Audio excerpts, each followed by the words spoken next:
Mi esperanza está en Dios hasta el final.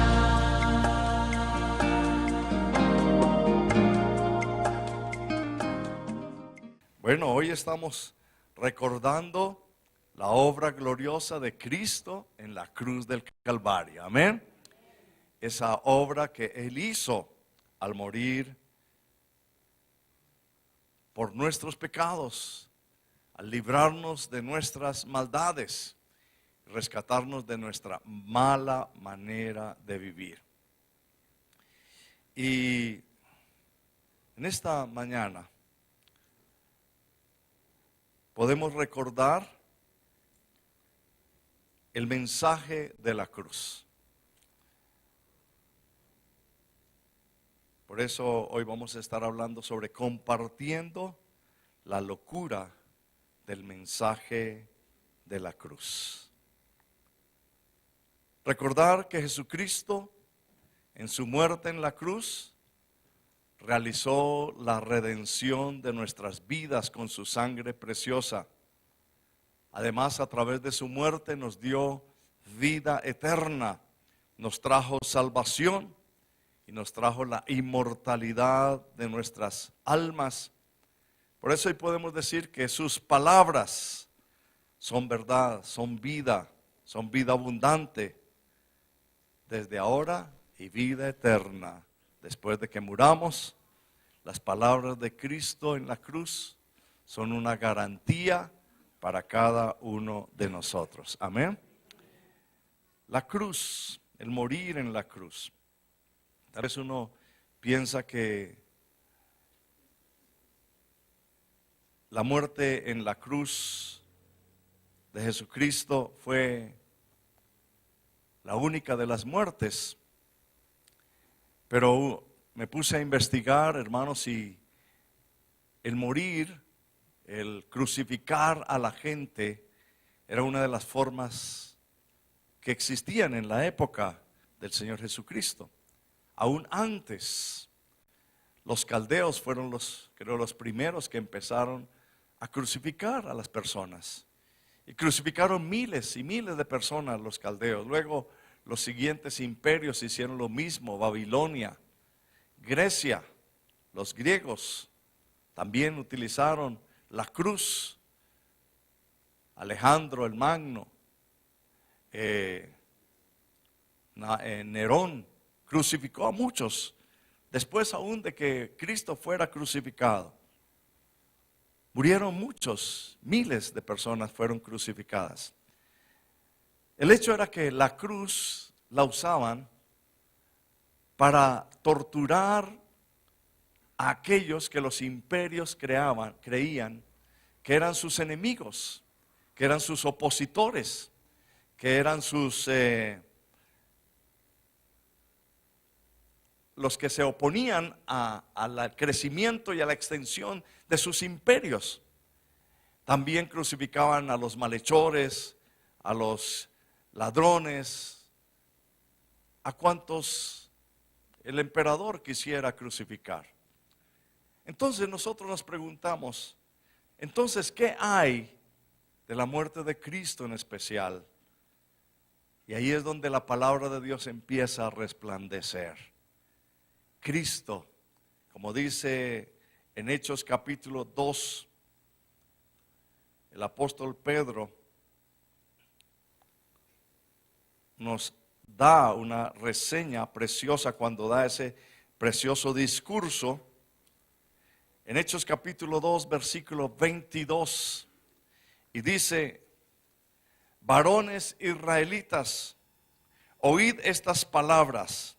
Jesús Nazareno, varón aprobado por Dios entre vosotros, con las maravillas, prodigios y señales que Dios hizo entre vosotros por medio de él, como vosotros mismos sabéis, a este entregado por el determinado consejo y anticipado conocimiento de Dios, prendisteis y matasteis por manos de inicuos, crucificándole, al cual Dios levantó, suelto los dolores de la muerte, por cuanto era imposible que fuese retenido por ella. Versículo 29. Varones, hermanos, se os puede decir libremente del patriarca David, que murió y fue sepultado, y su sepulcro está con nosotros hasta el día de hoy. Pero siendo profeta y sabiendo que con juramento Dios le había jurado que de su descendencia, en cuanto a la carne, levantaría al Cristo para que se sentase en su trono. Viéndolo antes, habló de la resurrección de Cristo, que su alma no fue dejada en el Hades, ni su carne vio corrupción. A este Jesús resucitó Dios, de los cuales todos nosotros somos testigos. Así que, exaltado por la diestra de Dios y habiendo recibido del Padre la promesa del Espíritu Santo, ha derramado esto que vosotros veis y oís. Amén. El hecho es que nosotros hoy podemos decir que disfrutamos de un Cristo resucitado. Amén. Un Cristo que está en medio de nosotros. Y ya conocemos la vida de nuestro Señor Jesucristo, las obras que Él hizo. Él fue el que dijo: yo soy el camino y la verdad y la vida. El Señor Jesucristo fue el que dijo: yo soy la resurrección y la vida. El Señor Jesucristo fue el que dijo: yo soy el pan de vida, yo soy el agua de vida. Él es el camino y la verdad. Él es el todopoderoso. Y Él resucitó y está entre nosotros. Por eso, cuando miramos toda la vida de Cristo, entendemos la razón de Cristo muriendo en la cruz del Calvario. Amén. Y vamos a recordar hoy esas preciosas frases que el Señor Jesucristo dijo desde la cruz del Calvario, porque para muchos es locura el mensaje de la cruz. Para muchos es locura lo que el Señor hizo en la cruz, pero para nosotros es poder de Dios. Amén. Gloria a Dios. La primera palabra que el Señor dijo en la cruz del Calvario se encuentra en el Evangelio de Lucas, Lucas capítulo 23, versículo 34. Vamos a leer unos versículos anteriores. Versículo 32. Llevaban también con él a otros dos, que eran malhechores para ser muertos. Y cuando llegaron al lugar llamado de la Calavera, le crucificaron allí. Y los malhechores, uno a la derecha y otro a la izquierda. Y Jesús decía: Padre, perdónalos, porque no saben lo que hacen. Y repartieron entre sí sus vestidos, echando suertes. Amén. Yo creo que para ninguno de los que estamos aquí es motivo de duda de saber de que una de las enseñanzas más preciosas, más gloriosas que el Señor nos ha dejado es el perdón. El perdón. Él, con su muerte en la cruz del Calvario, nos estaba perdonando nuestros pecados. El Señor dice: yo soy el que borro todos tus pecados. Yo soy el que lavo de todas tus rebeliones. El pecado, mi amado hermano, trae muerte, pero el perdón nos trae la vida eterna. Aleluya. El perdón es la muestra del amor de nuestro Señor Jesucristo. Para el hombre es difícil perdonar, pero para el Señor, desde la cruz, después de ser azotado, después de ser escarnecido, después de ser humillado, después de ser escupido, después de ser coronado con espinas, después de ser clavado en la cruz, el Señor sigue con sus brazos abiertos, perdonando, perdonando. Y el Señor dice: el que a mí viene, yo no le echo fuera. Amén. Por eso hoy podemos nosotros decir: Cristo me perdonó mis pecados. Hoy puedo decir que lo que dice la palabra de Dios: si alguno está en Cristo, nueva criatura es. Las cosas viejas pasaron, todas son hechas nuevas. El perdón me garantiza una vida abundante, porque el Señor ha tomado mis pecados y los echó a lo profundo de la mar, y nunca más se acordará de ellos. En esta mañana, mi amado hermano, el Señor desde la cruz sigue diciendo: te perdono tus pecados. El Señor en esta mañana sigue diciendo: yo soy el que te lavo con mi sangre preciosa. Yo soy el que te limpio de toda maldad. Y podemos decir: la sangre de Jesucristo me ha limpiado de todos mis pecados. Amén. La segunda palabra preciosa del Señor, ahí mismo en Lucas capítulo 23, versículo 39, dice: y uno de los malhechores que estaban colgados le injuriaba diciendo: si tú eres el Cristo, sálvate a ti mismo y a nosotros. Respondiendo el otro le reprendió diciendo: ¿ni aún temes tú a Dios, estando en la misma condenación? Nosotros a la verdad justamente padecemos, porque recibimos lo que merecieron nuestros hechos, mas este ningún mal hizo. Y dijo a Jesús: acuérdate de mí cuando vengas en tu reino. Entonces Jesús le dijo: de cierto te digo que hoy estarás conmigo en el paraíso. Amén. De cierto te digo que hoy estarás conmigo en el paraíso. Es una palabra de amor por el que se arrepiente, por el que se acerca al Señor. El Señor dice en su palabra: con amor eterno les he amado.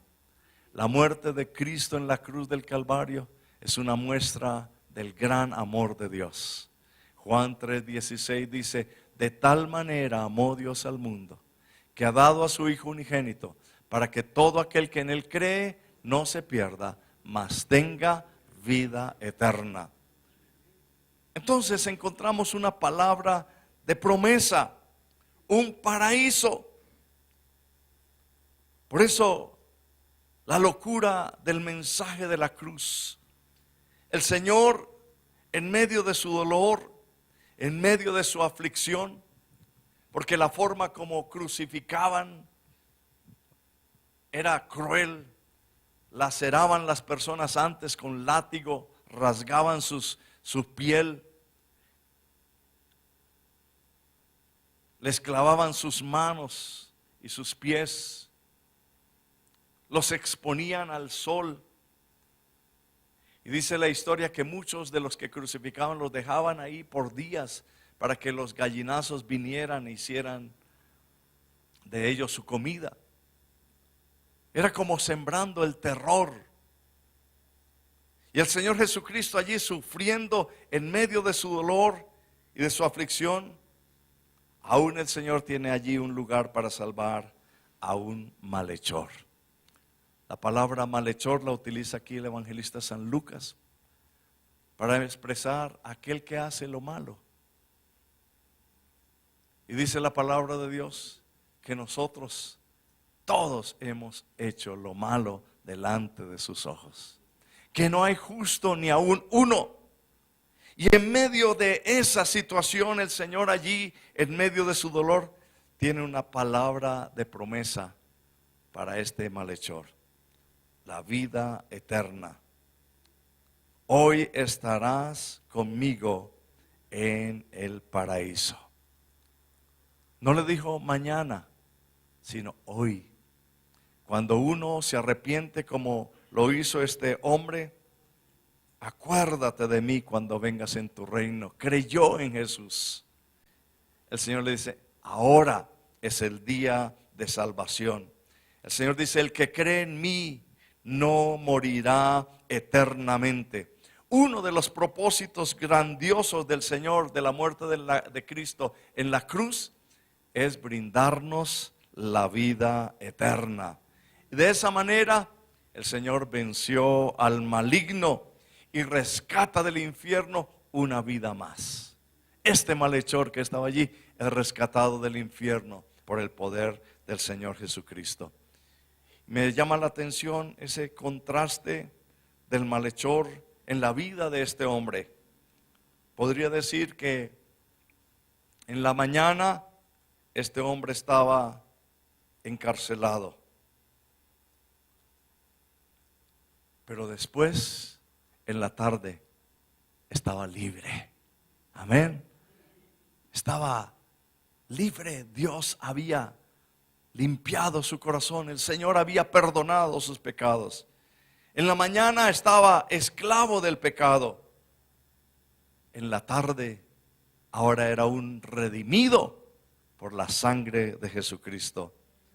En la mañana su vida iba directa al infierno, pero ahora, después de haber confesado, de creer en el Señor, su vida va hacia la vida eterna, hacia el cielo. En la mañana estaba condenado a la muerte eterna. Ahora en la tarde, ahora está en la vida eterna. El Señor Jesucristo dice: el que cree en mí, aunque esté muerto, vivirá. Una promesa preciosa. El Señor no le dijo: pasaremos a un purgatorio, estaremos en un lugar intermedio. No, hoy estarás conmigo en el paraíso, con el Señor, el santo, el justo, el precioso. Aleluya. La tercera palabra que el Señor dijo de la cruz, el Señor se la dice a María en Juan capítulo 19,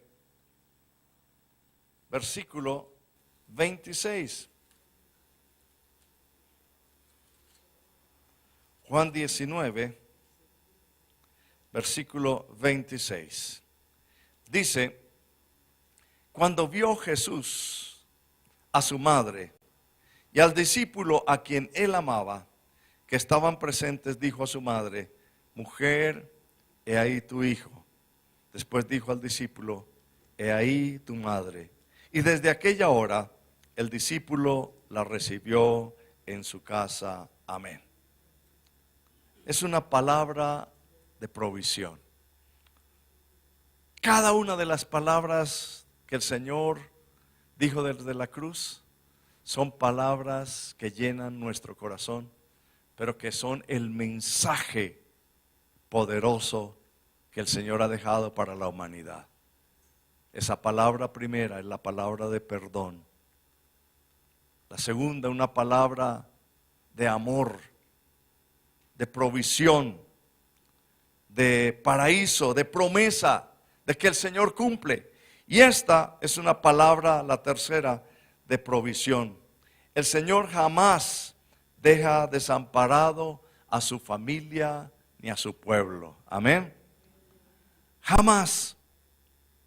El Señor siempre va a querer que nuestra vida sea una vida abundante.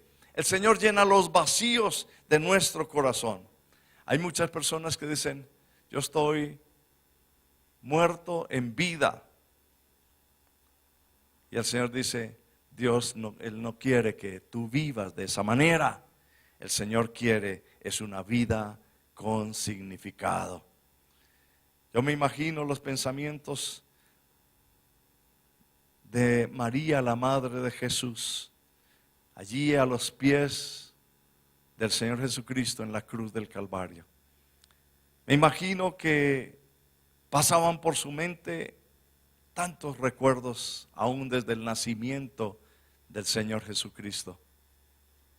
Ella no ignoraba el propósito por el cual Jesucristo había venido a la cruz, a morir a la cruz del Calvario. Ella no ignoraba el propósito de la venida del Señor Jesús, porque desde el principio, cuando el ángel habló con ella: he aquí, concebirás y darás a luz un hijo, y llamarás su nombre Jesús, porque Él será el Salvador de la humanidad. Ella sabía lo que venía sobre el Señor Jesucristo. Me imagino que el Señor Jesucristo le habría comentado en muchas oportunidades de que Él sería el Salvador, el Redentor. Pero el dolor del vacío, de la pérdida de su hijo, de morir allí en la cruz, de sentirse sola, de que antes estaba Jesús con ella. Pero el Señor no la deja sola, sino le provee a Juan y le dice: mujer, he ahí tu hijo. Hijo, Juan, he ahí tu madre. Y desde aquella hora, dice, el discípulo la recibió en su casa. Bendito sea el nombre del Señor. Y por último, hermano, la cuarta palabra que quiero compartir, y las otras tres las va a compartir mi hermano Pastor Luchito, es, el Señor la dijo en Marcos capítulo 15, versículo 34. Es la cuarta palabra que el Señor expresó desde la cruz del Calvario. Versículo 33 dice: cuando vino la hora sexta, hubo tinieblas sobre toda la tierra hasta la hora novena. Y a la hora novena Jesús clamó a gran voz diciendo: Eloi, Eloi, lama sabatani, que traducido es: Dios mío, ¿por qué me has desamparado? Imaginémonos esa escena, hermanos amados. La hora sexta, mediodía. El tiempo para los judíos empezaba a contarse desde las 6 de la mañana. 6 horas después eran las 12 del mediodía. Y dice que hubo tinieblas en toda la tierra hasta la hora novena, o sea, hasta las 3 de la tarde. 3 horas de oscuridad, tinieblas. Y hubo otras situaciones que se vieron en aquel momento glorioso. Cuando el Señor murió, dice que la tierra tembló y se abrieron aún los sepulcros. Pero este es un momento de oscuridad. Es un momento difícil. Es un momento cuando el Señor siente la separación de su Padre con su Hijo. Y aquí no dice Padre como en las otras, sino dice: Dios mío, ¿por qué me has desamparado? ¿Qué sucedió en ese tiempo, en ese momento, hermanos amados? La palabra de Dios nos deja ver el dolor que el Señor sintió al cargar el peso del pecado de la humanidad. El profeta Isaías dice: mas él herido fue por nuestras rebeliones, molido por nuestros pecados. El castigo de nuestra paz fue sobre él, y por su llaga fuimos nosotros curados. Todo el peso del pecado de la humanidad, la maldición, vino sobre Cristo. Él tomó nuestro lugar.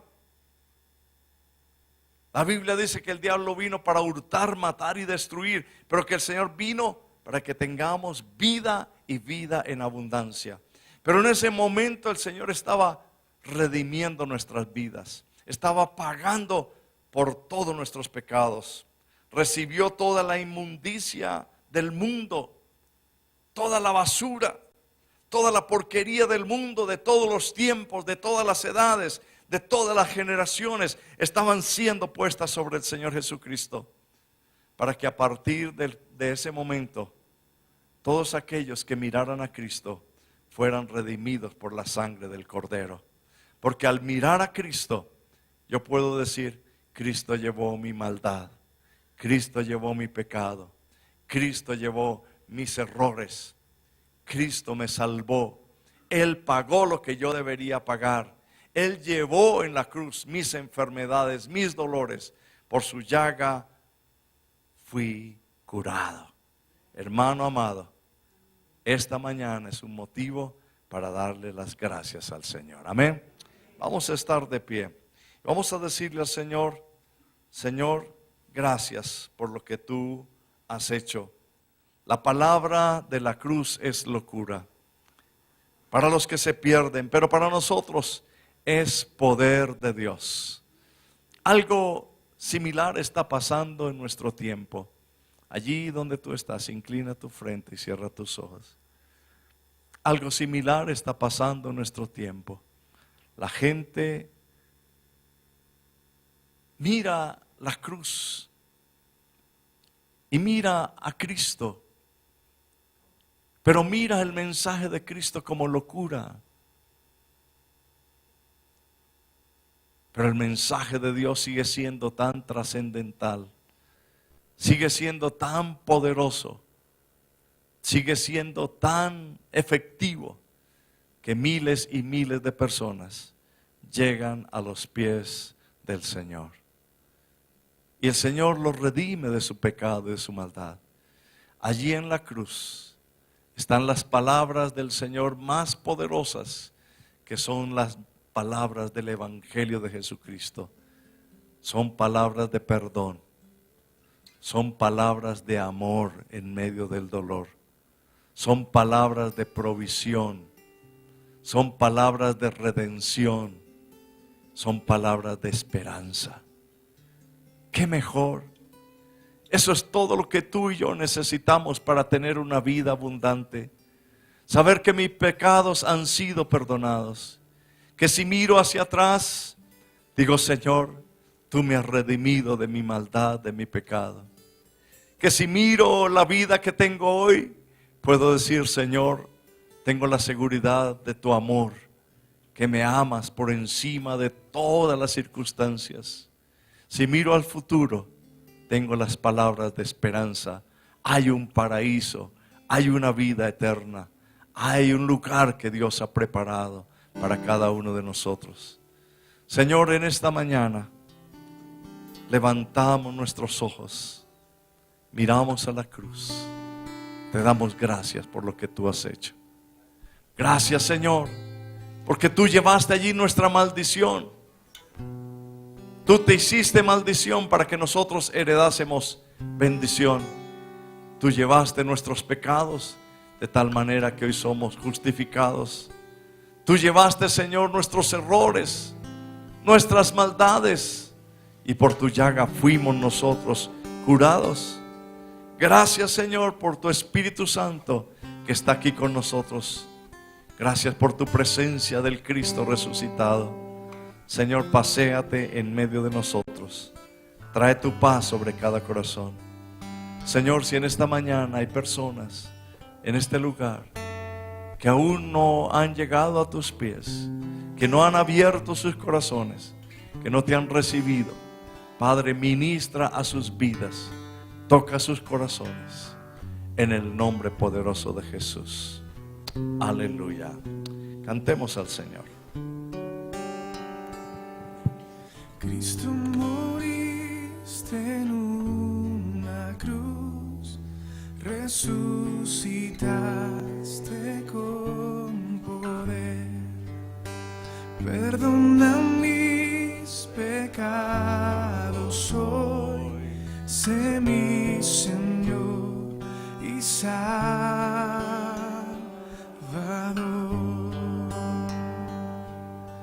Cámbiame, hazme otra vez, ayúdame a serte fiel. Cámbiame, hazme otra vez, ayúdame a serte fiel.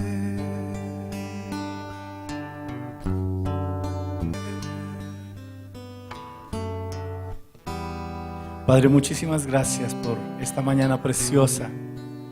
Muchísimas gracias por este tiempo, Señor, en que después escuchamos tu palabra.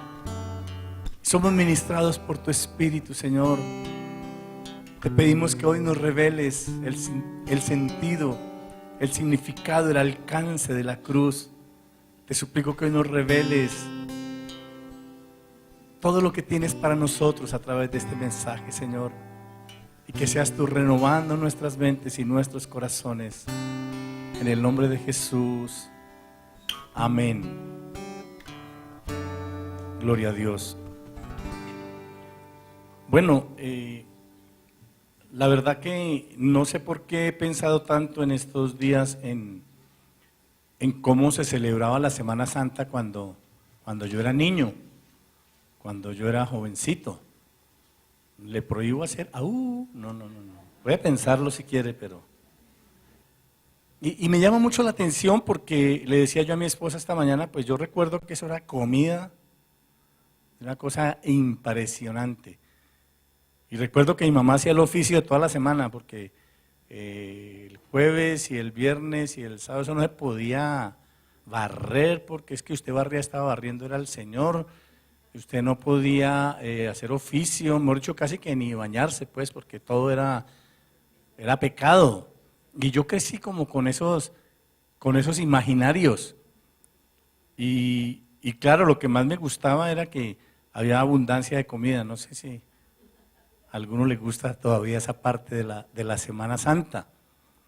Pero cuando uno va a la palabra, decía el pastor al comienzo que allí aparece la palabra alumbrándonos para mostrarnos el sentido, para mostrarnos el significado, para mostrarnos el alcance de ese sacrificio, de esa cruz. Porque pasados los años, ya viví, fue de otra manera el tiempo de las películas. No sé si usted recuerda, pero en mi niñez eran esas películas y duraba uno, porque no había más, habían 3 canales, entonces entre los 3 canales habían películas. Entonces uno o veía eso o no veía televisión, pues uno de jovencito prefería ver televisión y se veía uno todas las películas de la crucifixión y había un énfasis alrededor de eso, y lo recuerdo muy bien, de la pasión, de la muerte, del sufrimiento, de la tragedia, del dolor.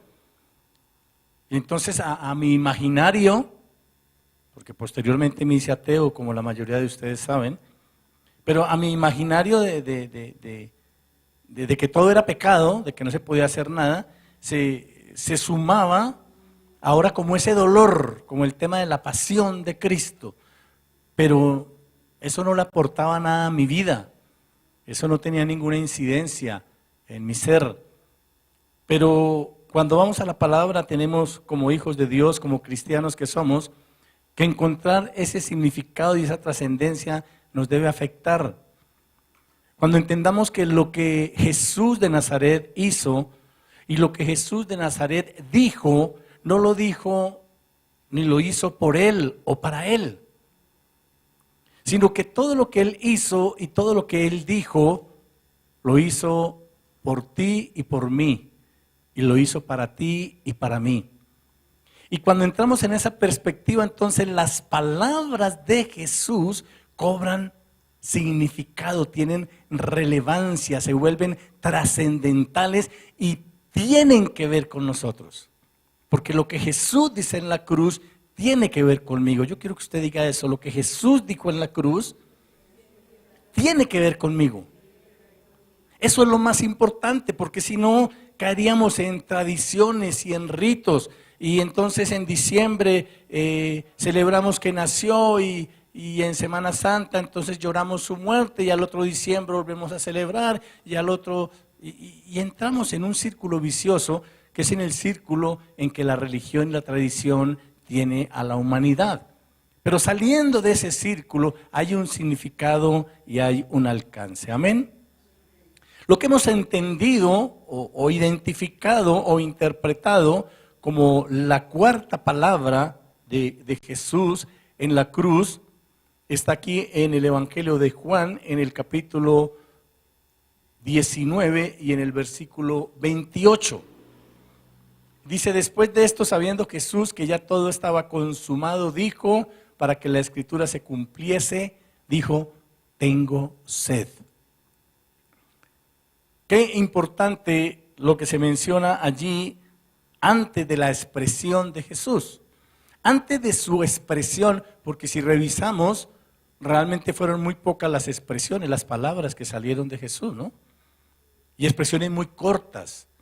Entre otras cosas porque él fue como cordero llevado al matadero, él enmudeció, él cuando Pilatos, desde la perspectiva de Pilatos, le dio la oportunidad de salvarse, cuando Pilatos le pidió explicaciones, Jesús no contestó nada, Jesús no hablaba, y aquí habla muy poco, pero el alcance de esta expresión quisiera que lo miráramos en dos sentidos.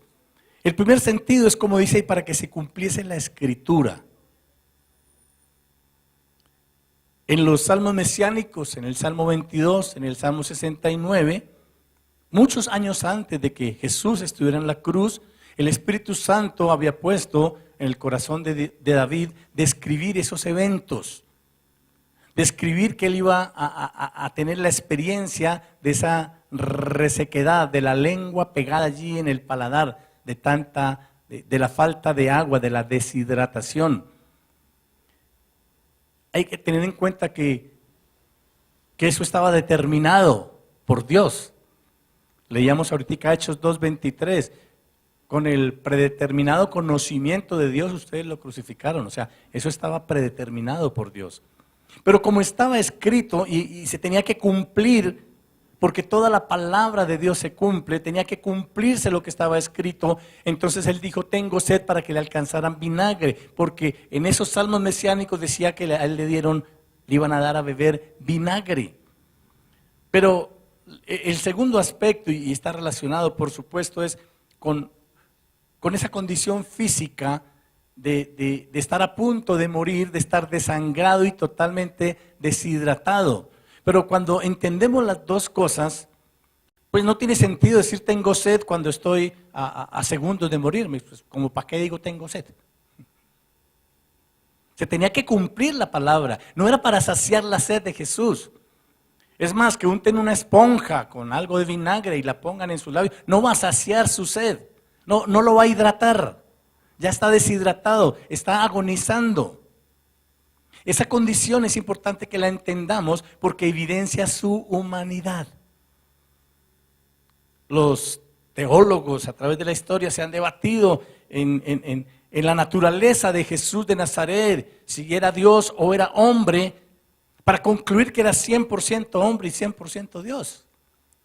Pero ese mensaje de la humanidad de Jesús tiene que llegar a nuestras vidas y tiene que transformar nuestra manera de pensar y de actuar. Porque a veces nuestra condición humana nos limita a que lo que la Biblia dice de nosotros sea una realidad. Porque evidenciamos nuestra imperfección, nuestra humanidad, porque estamos lejos. Y decimos, no, pues que se va a cumplir. Todo aquel que cree, aunque esté muerto, vivirá. Para el que cree todo es posible. Somos una nueva creación. Todo lo que la Biblia dice de nosotros, a veces por la limitación de nuestra humanidad, nos cuesta trabajo aceptarlo. Nos cuesta trabajo recibirlo y por lo tanto nos cuesta trabajo vivirlo. Pero Jesús era 100% hombre y en su condición humana fue lleno del Espíritu Santo y lleno del Espíritu Santo hizo todo lo que hizo. Y Él dijo que nosotros quienes lo siguiéramos y creyéramos en Él podíamos hacer todo lo que Él hizo. Vamos, diga todo lo que Él hizo. Si uno mira los evangelios, Juan 14:12 dice, palabras de Jesús, el que cree en mí, las cosas que yo hago, las hará también y hará aún cosas mayores. Nosotros estamos llamados a hacer las cosas que Jesús hizo. ¿Usted quiere recordar qué cosas hizo Jesús?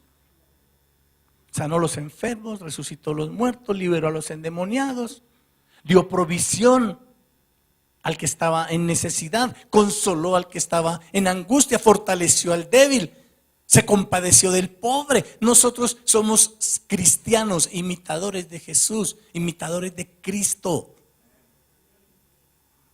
Su humanidad no le impedía cumplir el propósito de Dios. Vamos, diga conmigo, mi humanidad no puede impedir que yo cumpla el propósito de Dios.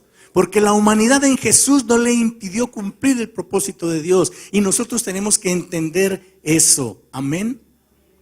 Esta palabra enseña nuestras limitaciones. Y continuando con la lectura del Evangelio de Juan en el capítulo 19, el verso 29 dice, y estaba allí una vasija llena de vinagre. Entonces ellos empaparon en vinagre una esponja y poniéndola en un hisopo se la acercaron a la boca. Y cuando Jesús hubo tomado el vinagre, dijo, consumado es, y habiendo inclinado la cabeza, entregó el Espíritu. Aquí está otra expresión. Aquí está esa sexta expresión en la cruz. donde evidenciamos que Él estaba cumpliendo un propósito. En la cruz se estaba ejecutando lo que Dios había planeado desde mucho antes de que ocurriera. En la cruz se estaba cumpliendo un propósito vicario que Dios había preparado. Allí en la cruz Jesús de Nazaret estaba tomando el lugar que nos correspondía a nosotros tomar. Jesús de Nazaret estaba recibiendo el castigo que nosotros debíamos recibir. El sacrificio vicario, la palabra vicario significa en reemplazo, a cambio de, en lugar de. Y cuando nosotros entendemos eso, vamos más allá de ese dolor que sin duda sintió Jesús de Nazaret. Vamos más allá de esa tragedia, porque sin duda era una tragedia, porque cada vez que nosotros pensamos y que nosotros leemos lo que la Biblia dice, la manera como fue torturado, la manera como le atormentaron, la manera como le golpearon, todo lo que hicieron con él, y como si fuera poco termina allí, en esa cruz. El miércoles vimos una película aquí en la iglesia y lamentablemente pues vino muy pocas personas, pero fue muy interesante la película, ¿sabe? Fue muy interesante escuchar algunos argumentos científicos, algunos argumentos médicos, algunas explicaciones que demostraban que lo que ocurrió en la cruz ocurrió tal cual lo narra la palabra de Dios, y no valen tantas especulaciones de los escépticos, porque está demostrado científica, médicamente, históricamente. La muerte, hay suficiente evidencia, es lo que nos muestra la película, suficiente evidencia. En esa película un médico explicaba que en esa posición de estar allí con sus dos brazos, el respirar era imposible, porque no podía hacer esos dos movimientos que implican la respiración, el inspirar y el expirar. No lo podía hacer, inhalar, exhalar, no lo podía hacer. Uno no puede hacer eso en esa posición. No puede hacer eso clavado de las manos y totalmente descolgado su cuerpo, y estando allí en esa posición no se puede hacer ese movimiento. Entonces los hechos son muy claros, es evidente toda la tragedia, el dolor físico y la muerte tan tortuosa que vivió allí Jesús de Nazaret, nuestro Señor Jesucristo. Pero eso estaba planeado por Dios. Por eso es locura la palabra de la cruz. Para los escépticos, para los intelectuales, bueno, ¿qué es eso? ¿Qué es ese Dios? ¿Cuál es ese Dios que se le ocurra? Eso es una locura, eso es una masacre. Y muchos escépticos tienen esa mirada. Pero es un plan. Es el plan de salvación. Es el plan de redención. Es el nuevo camino. Es que Dios no podía ir en contra de lo que Él había establecido. Y Él había establecido en el antiguo pacto que sin derramamiento de sangre no habría perdón de pecados.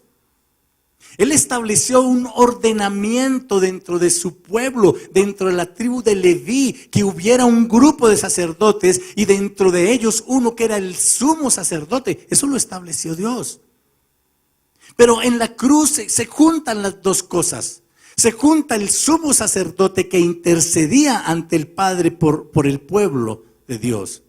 Se junta con el cordero que era inmolado y que una vez al año cada padre de familia llevaba en sacrificio para que ese cordero, al ser sacrificado por el derramamiento de su sangre, limpiara los pecados. Ese era un chivo expiatorio.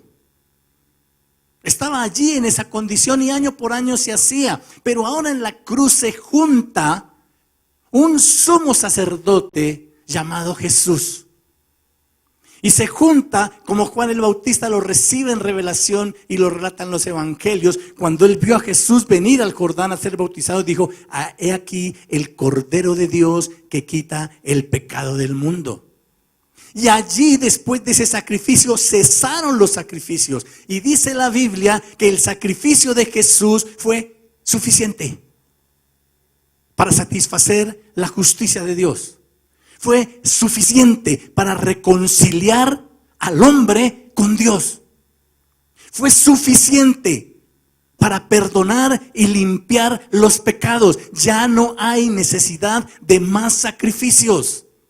Porque con el sacrificio de Jesús de Nazaret en la cruz del Calvario se acaba esa sacrificadera de corderos año tras año, ese derramamiento de sangre año tras año, los levitas allí degollando, sacrificando, ofreciendo estos animales para que el pueblo recibiera el perdón de sus pecados.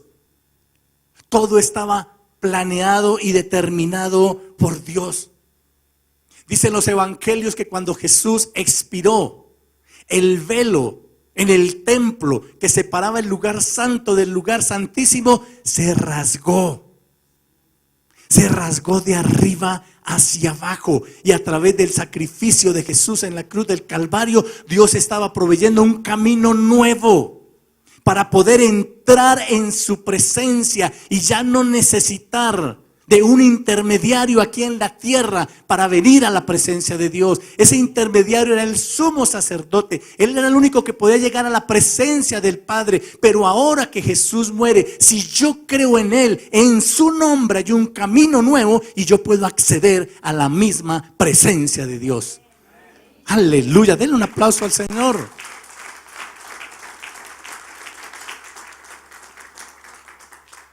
Y puedo disfrutar de su realeza. Y puedo disfrutar de su hermosura. Y puedo participar de ese ambiente celestial. ¿Cuántos pueden decir amén a eso? Si es que yo cierro mis ojos, yo abro mi corazón, yo me acerco al Padre con confianza, me acerco a su trono de gracia en el nombre de Jesús, por la fe en Jesucristo, y la presencia de Dios se manifiesta en mi vida para la gloria de su nombre. Consumado es, ya está hecho lo que Dios planeó.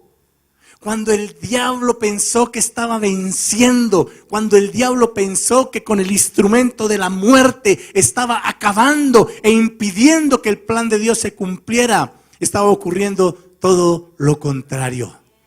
Allí en ese sacrificio todo quedó consumado. No hay otro sacrificio. Dios ahora solo espera un sacrificio.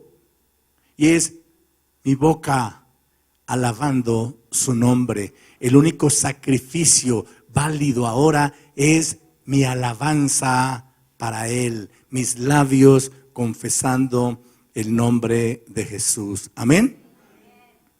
Y por último, la última expresión de Jesús, quiero que me acompañe por favor al capítulo 23 de Lucas. Y allí en el capítulo 23, en el verso 46, dice: entonces Jesús exclamó con fuerza: Padre, en tus manos encomiendo mi espíritu. ¿Qué tendrá que ver eso con nosotros? ¿Por qué diría Jesús algo así? El rey Salomón, cuando describe la muerte en el último capítulo de Eclesiastés, dice que el polvo vuelve a la tierra y que el espíritu vuelve a Dios, quien lo dio. Y hablaba antes de comenzar hoy con un hermano, con un amigo, con un discípulo aquí de la iglesia, hablando de la película del miércoles.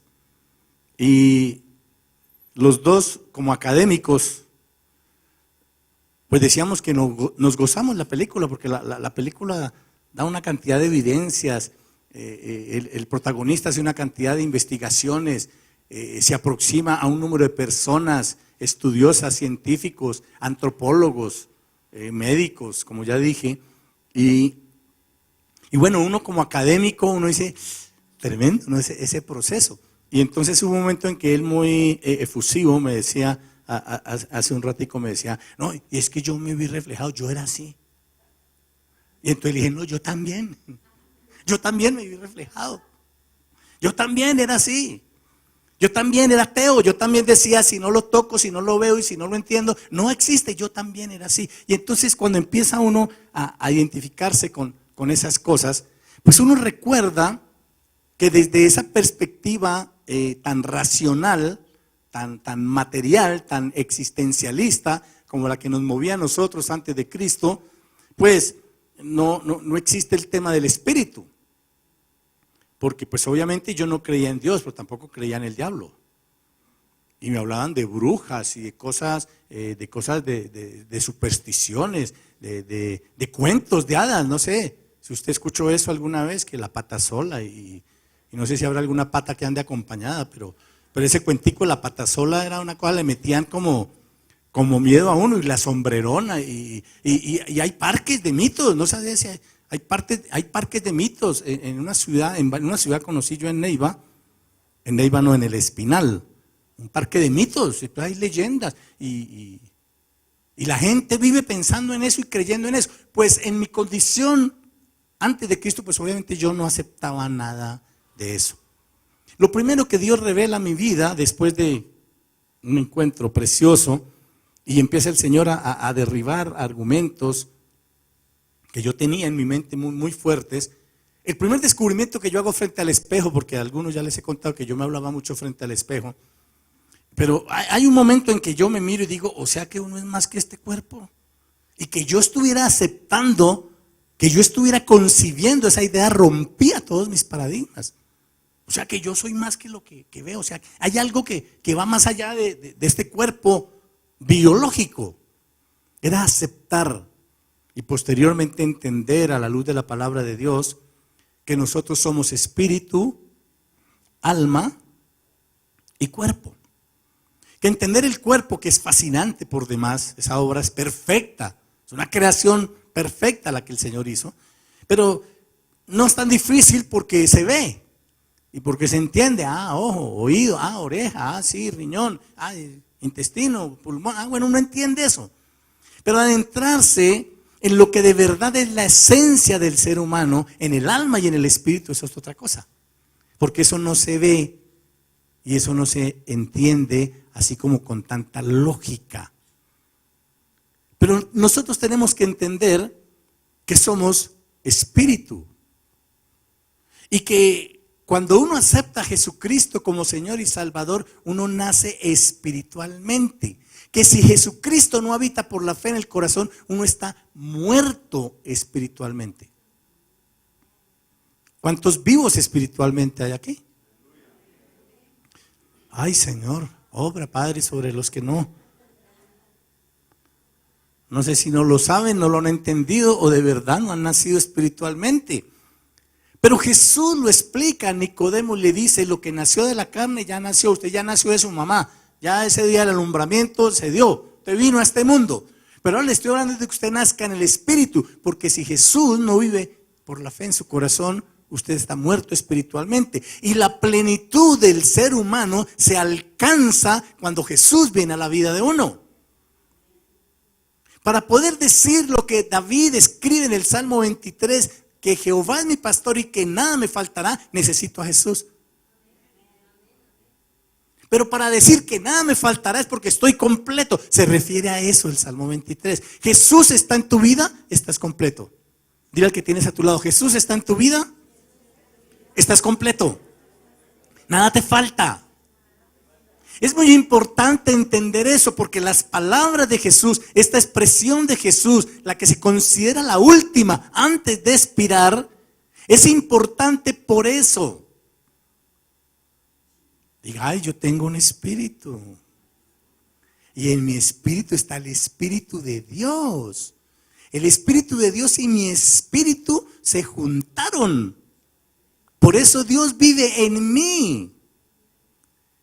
Eso es lo que Jesús está encomendándole al Padre. En tus manos, Padre, yo entrego mi espíritu. Adiós. Vuelvo a casa. Chao. ¿Cómo cambia esa tragedia cuando uno entiende eso? ¿No le parece? Es hermoso. Es hermoso entender que allí Dios me está enseñando la eternidad. Él mismo enseñó, el que cree en mí no morirá para siempre, vivirá eternamente. ¿Cuántos creen eso aquí? Diga, yo no moriré para siempre. Yo viviré eternamente. Vamos, diga, un día le voy a entregar mi espíritu a mi papá y voy a irme a casa con él. Dele un aplauso fuerte al Señor. ¡Aleluya! Póngase de pie, por favor. Este es un tiempo precioso. Este es un mensaje de vida. Muchos creen que el mensaje de la cruz es un mensaje de muerte. Y no es así. El mensaje de la cruz, vamos, diga conmigo, el mensaje de la cruz es un mensaje de vida. Aleluya. Porque en la cruz Jesús me enseña el perdón. Vamos, diga conmigo, en la cruz Jesús me enseña el perdón. Me enseña el camino hacia el Padre. Me enseña la misericordia y la provisión de Dios. Me enseña el sacrificio vicario de Jesús. Me enseña y hace evidente mis limitaciones. Me enseña y me revela el propósito de Dios. Y me enseña la eternidad. Cuánto valor y cuánta importancia hay en las palabras de Jesús en la cruz. Tienen que ver conmigo. Tienen que renovarme, tienen que transformarme, tienen que fortalecerme, tienen que ayudarme a vivir en esta tierra, a vivir en este cuerpo, a vivir en medio de este mundo. Porque su discurso es un discurso de vida. Porque su discurso es un discurso de poder. Porque cuando el diablo creyó que todo había acabado, el único que estaba acabado era él. Porque mi Jesús vive. Porque lo anunció él mismo. Lo anunciaron los profetas, pero él mismo lo anunció. Y ahora él está en su trono. Él dejó su trono, pero él volvió a su trono.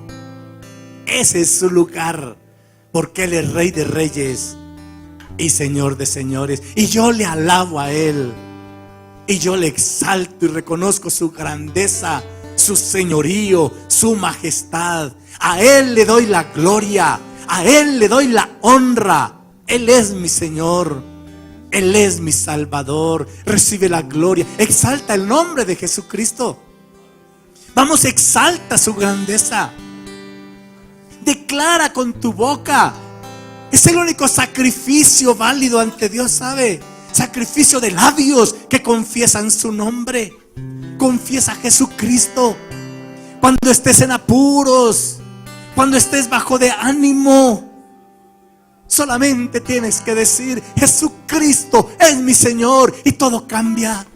Solamente recordar eso te vivifica, me vivifica. Jesucristo es mi Señor.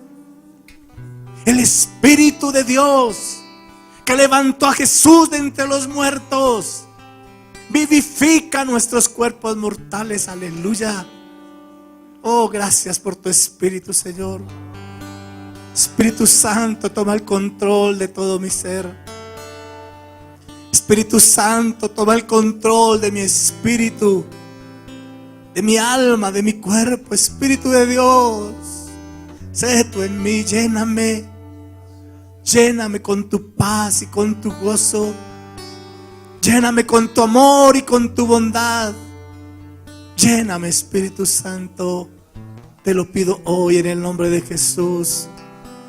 Y te doy gracias, Señor. Yo te entrego mi ser, te doy mi corazón. Solo vivo para ti en cada respiración, y al latir mi corazón. Señor, ven y habita en mí, yo te entrego mi ser, te doy mi corazón. Solo vivo para ti, en cada respiración y al latir mi corazón. Señor, ven y habita en mí.